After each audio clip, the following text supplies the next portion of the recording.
1 yil oldin missiyaning birinchi soni chiqqan ekan. 1 yil bo'libdi. Vaqt juda tez o'tib ketdi. Shu bilan birga qancha voqealar bo'ldi, qancha ishlar qilindi. Xayolan 1 yil ortga qaytsak, qanday farq haqida aytgan bo'lamiz. Mas'uliyat kuchaydi. O'zimga bo'lgan talab kuchaydi menimcha. Prezidentimiz juda katta, uzoqni ko'zlagan maqsadlarni qo'yganlar biz uchun. Ular negizida O'zbekiston insonlarimiz manfaatlari, dunyo bilan teng sheriklik. Mana Amerika bilan Uzbek American Investment and Business Council'ni tashkil etdik. Bu juda muhim, biznes uchun qulay sharoitlar yaratish.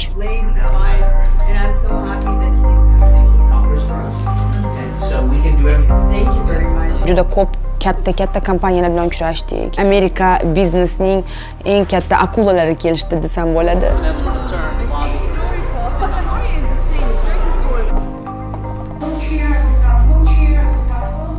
O'zbekistonga juda katta qiziqish, bizga ishonch katta. Xudoga shukr, bu prezidentimizning shaxsiy nazoratlarining natijasi.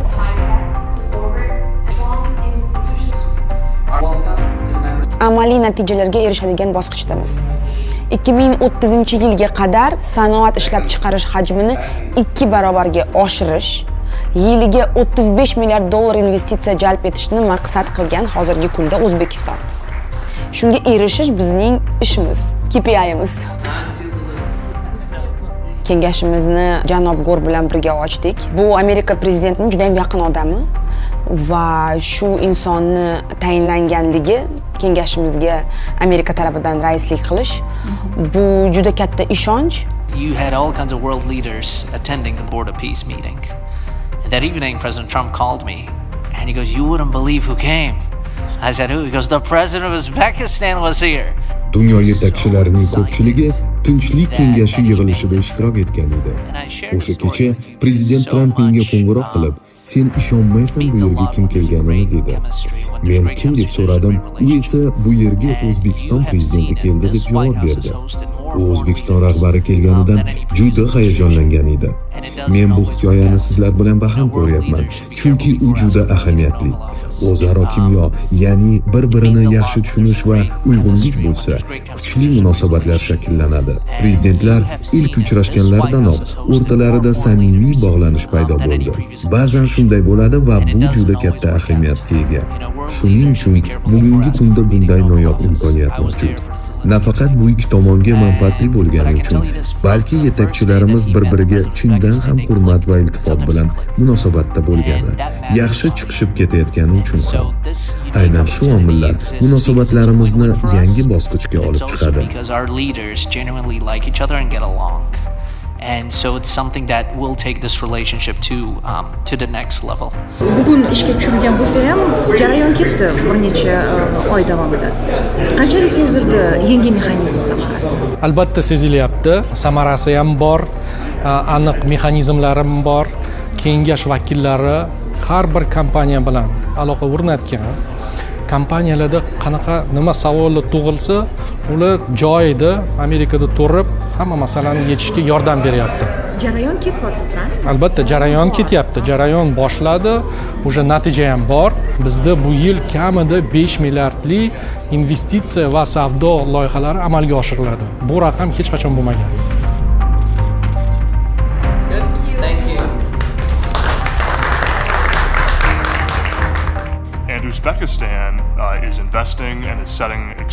O'zbekiston strategik ahamiyatga ega minerallar sohasiga sarmoya kiritib, nihoyatda ulkan va ambitsiyali maqsadlarni belgilamoqda.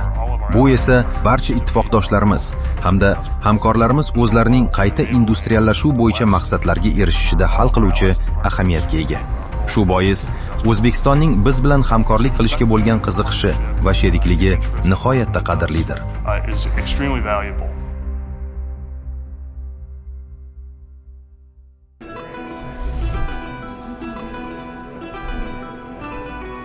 Amerikadan oldin ham bir necha tadbirlar bo'ldi sizda.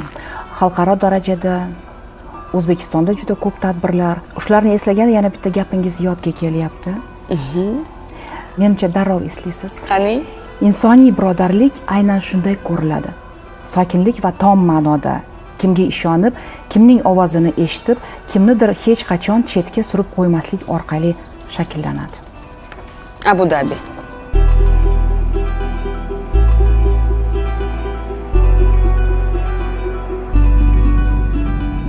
Bu yilgi insoniy birodarlik Shayx Zoid nomidagi xalqaro mukofotning yakuniy tadbirlari. Bir necha oy juri a'zolari qatorida ishladim. Juda ham qiziqarli jarayon bo'ldi. Al-Azharning imomi bilan uchrashdik, Papa Rimskiy bilan uchrashdik, keyin mana Abu Dhabiga borib prezidenti bilan uchrashdik. Jarayon tugagan bo'lsa ham muhokamalar davom etayotganga o'xshaydi. Endi o'rtoqlarimiz ko'paygan O'zbekistonda bilasiz-ku, hamma bizni yaxshi ko'ryapti, qo'llab-quvvatlayapti. Mana hozir prezident janob oliylar bilan gaplashdim Emiratni. Prezidentga aytib yuborgin, va'da beraman, men albatta O'zbekistonga kelaman. Ko'nglingiz to'ldimi jarayondan, natijalardan? Juda ramziy. Yaxshi ko'raman chiroyli ishlar qilishni. Doim uddalisiz. Rahmat. Doctor, let's go with me. We will talk. Birodarlikka ishonishni da'vo qiladigan davlat buni nafaqat nutqlar orqali, balki ishlaydigan va amalga oshiriladigan qonunlar, samarali va xalqchil usullar va insonlarni izchil himoya qiladigan muassasalar orqali isbotlashi kerak. Saida xonim juda yaxshi. Menga juda yoqdi bu gapirishi. Gapirishganlar ko'p bor, ammo uning turishi, mimikasi o'zingga ishonishi bu insonda katta bir ne'mat. Inson bir joyga chiqqanda, bir narsa gapirganda o'z aytganiga ishonadi. Ba'zi odamlar o'qiydi, o'zi ishonmaydi. Ammo Saida xonim ham o aytganlarga ishongandan ko'ra, onun uchun Alloh taolo inshaalloh unga baxt bersin. Bundan keyin ham yaxshi bo'lsin.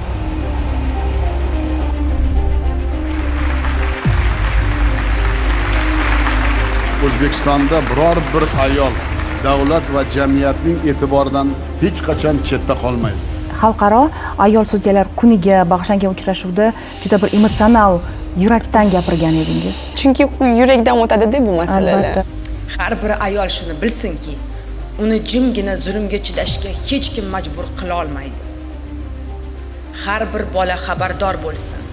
Davlat uni himoya qilishga majbur. Va yaqinda xotin-qizlar va bolalarni zo'ravonlik hamda tazyiqlardan himoya qilishga qaratilgan muhim farmon qabul qilindi. Amaliy ijrosida nimaga e'tibor qaratiladi? Bu masalada sudyalar hal qiluvchi kuchga ega. Shunday ishlashi kerakki, qonun jinoyatchiga hech qanday bahona bo'lmasin. Hech qanday bahona qolmasin. Mana shu maqsad biz uchun. Sudyalar, huquqni muhofaza qiluvchi va tergovga qadar tekshiruv organlarining faoliyatining samaradorligi, mas'uliyati yanada oshiriladi. Zo'ravonlikning har qanday holatiga real huquqiy baho berilishi ta'minlanadi. Bu juda ham katta ta'sirga ega hujjat. Bolalarga nisbatan zo'ravonlik va jinoyatlarga ham bundan buyon mutlaqo murosa qilinmaydi. Qonun hamma uchun barobar ishlashi shart. O'zbekistonning istalgan hududidagi har bir qizaloq singillarimiz shuni bilishini xohlardim. Agar Xudo ko'rsatmasin, boshiga kulfat tushsa, qonun undan yuz o'girmaydi.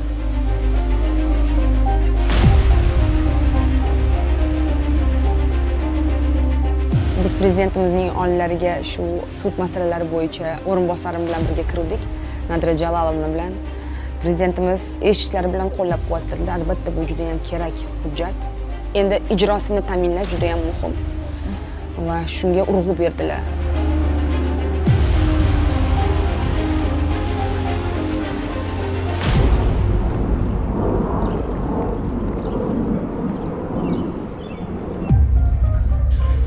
Yana hozirgi kengashga qaytsak, memorandum imzolandi. Bu qanday imkoniyatlarni beradi? Bu harakatlarimizga zamin yaratadi.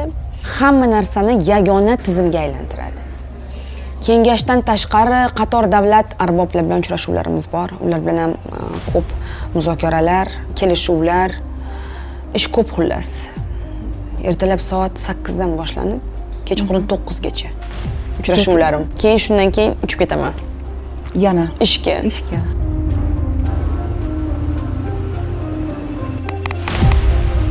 Kengash ham bizga ko'rsatilgan hurmat belgisi deb o'ylayman. Chunki mana shuncha odam keldi, O'zbekiston deb yotibdi. Va bilasizmi, eng qizig'i, har bitta shu biznesning boshlig'i kelib man prezident bilan uchrashganman deydida.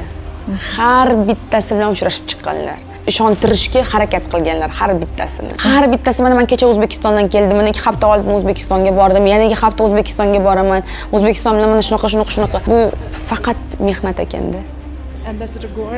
Hurmatli janoblar, nutqingiz juda ta'sirli bo'ldi. Kelajakda masalan 1 yildan so'ng kengashni, uning natijalarini qanday tasavvur qilasiz? I think we have incredible opportunities here. I think the leadership from both of our presidents is incredible. Imkoniyatlarimiz juda katta. Prezidentlarimiz tomonidan olib borilayotgan yetakchilik haqiqatan ham yuksak darajada. Ular kengash faoliyatiga juda faol qiziqish bildirmoqda. Shuning uchun ham bu ustuvor yo'nalish, ulkan imkoniyatlar ochilmoqda. Bu xuddi chap va o'ng qo'lning uyg'un ishlashiga o'xshaydi. Saida Mirziyoyevaning ham hissasi katta. Hamma harakatlar sezilarli natijalar bermoqda. Faqat so'nggi 1 yil ichida O'zbekiston bilan tovar aylanmamiz 25% ga oshdi. Biz bu o'sishni kelgusi yilda va keyin ham davom ettirishga umid qilamiz. Ishonamizki, yanada ko'proq Amerika kompaniyalari O'zbekiston bozoriga va uning tashqarisidagi imkoniyatlariga qiziqish bildiradi. Thank you so much. Thank you. Good luck. Thanks. Bye-bye. Thank you. Господин посол, здравствуйте. Мы хотели бы узнать ваше мнение о том, как важно создание такого совета для развития сотрудничества. Все-таки мы соседи в одном регионе, и во многом развитие наших стран влияет друг на друга. Ну, во-первых, я поздравляю с сегодняшним событием, с основанием делового совета. Это очень важно, потому что работа, которая проводится между Соединенными Штатами и нашим регионом, она сейчас выходит на новый уровень. Сегодня говорили, что руководство Соединенных Штатов четко дало понять, что Центральная Азия — это был регион, которому не уделялось достаточно внимания. Сегодняшний шаг, я думаю, для укрепления двухсторонних узбеко-американских отношений, он очень-очень важный, поэтому поздравляю, желаю успехов, потому что когда у наших соседей успех, нам тоже очень от этого хорошо, поэтому мы здесь как регион тоже должны показывать все возможности и региона, и той политики, которую проводят наши главы государств. Поэтому поздравляю еще раз. Спасибо большое.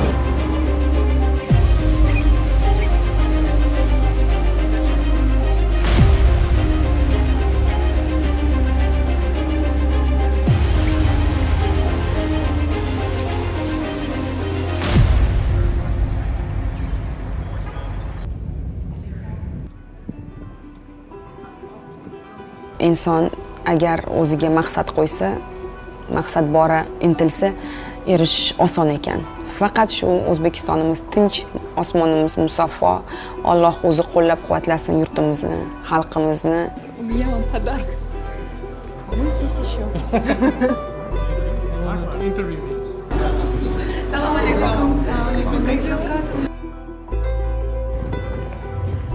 Все, хамачки, мамочка. Ага, окей. Да, выходите и налево.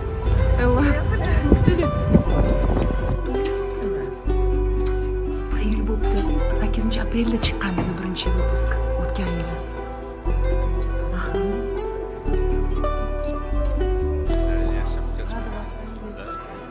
Rahmat. Rahmat Said Shavkatovna. Rahmat.